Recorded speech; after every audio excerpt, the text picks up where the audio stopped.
भगवद गीता के अध्याय 6 के श्लोक संख्या 24 के बारे में। अज्ञानतिमिरान्धस्य ज्ञानाञ्जनशलाकया चक्षुरुन्मिलितं तस्मै श्रीगुरुवे नमः। नमो विष्णुपादाय कृष्णप्रेष्ठाय भूतले श्रीमते भक्तिवेदान्त स्वामिते नमः। नमस्ते सरस्वते देवे गौरवाणी प्रचारणे निर्विशेषा शून्यवादी पाश्चात्य देशतारिणे।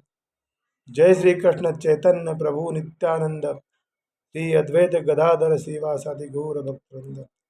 हरे कृष्ण कृष्ण कृष्ण हरे हरे, हरे राम राम राम हरे हरे। श्लोक संख्या 24। स निश्चयेन योक्तव्यो योगो निर्विण्ण चेतसा संकल्प परवान कामान् त्यक्त्वा सर्वान् शेषता मन सेवेन्द्रियग्रामं विनियम्य समन्तता। मनुष्य को चाहिए कि वह संकल्प तथा श्रद्धा के साथ योगाभ्यास में लगे और पथ से विचलित न हो। उसे चाहिए कि मनोधर्म से उत्पन्न समस्त इच्छाओं को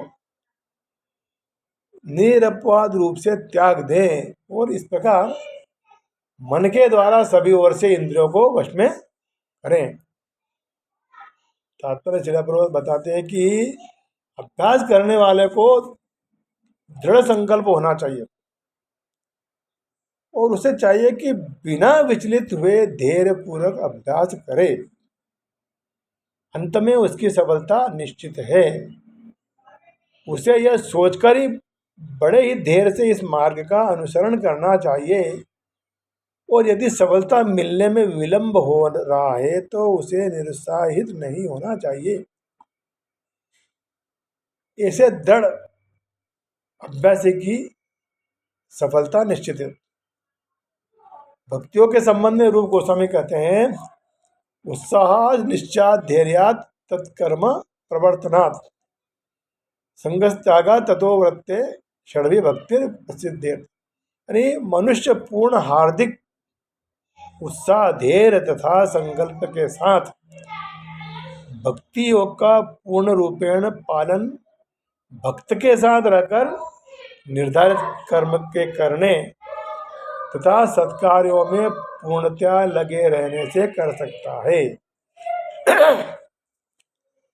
जहाँ तक संकल्प की बात है, मनुष्य को चाहिए कि उस गोरैया का आदर्श प्राप्त करे जिसके सारे अंडे समुद्र की लहरों में मग्न हो गए थे।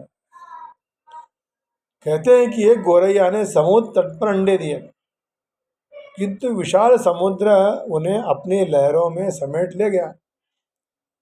इस पर गौरैया अत्यंत शुद्ध हुई और उसने समुद्र से अंडे लौटाने के लिए कहा, किंतु समुद्र ने उसकी प्रार्थना पर कोई ध्यान नहीं दिया। अतः उसने समुद्र को सुखा डालने का निश्चय कर लिया। वो अपनी नन्ही सी चोंच से पानी उलीचने लग गई। सभी उसके इस असंभव संकल्प का उपहास करने लग गए। उसके इस कार्य के शब्दों जब चर्चा चलने लगी तो अंत में भगवान विष्णु के विराट वाहन पक्षीराज गरुड़ ने यह बात सुनी। उन्हें अपनी इस नन्ही पक्षी बहन पर दया आ गई और वह गौरैया से मिलने गए। गरुड़ उस नन्ही गौरैया के निश्चय से बहुत प्रसन्न हुए और उन्होंने उसकी सहायता करने का वचन दिया। गरुड़ जी ने तुरंत समुद्र से कहा कि वह उसके अंडे लौटा दे, नहीं तो मुझे कुछ ना कुछ करना पड़ेगा। इससे समुद्र भयभीत हो गया और उसने गौरैया के अंडे वापस कर दिए। तो ये जो गौरैया जो है गरुड़ की कृपा से सुखी हो गई। इस प्रकार योग विशेषतः कृष्ण भावनामृत में भक्ति योग अत्यंत दुष्कर प्रतीत होता है, हो सकता, किंतु जो कोई संकल्प के साथ नियमों का पालन करता है भगवान निश्चित रूप से उसकी सहायता करते हैं, क्योंकि जो अपनी सहायता आप करते हैं भगवान भी उसी की सहायता करते हैं। हरे कृष्णा दंडवत।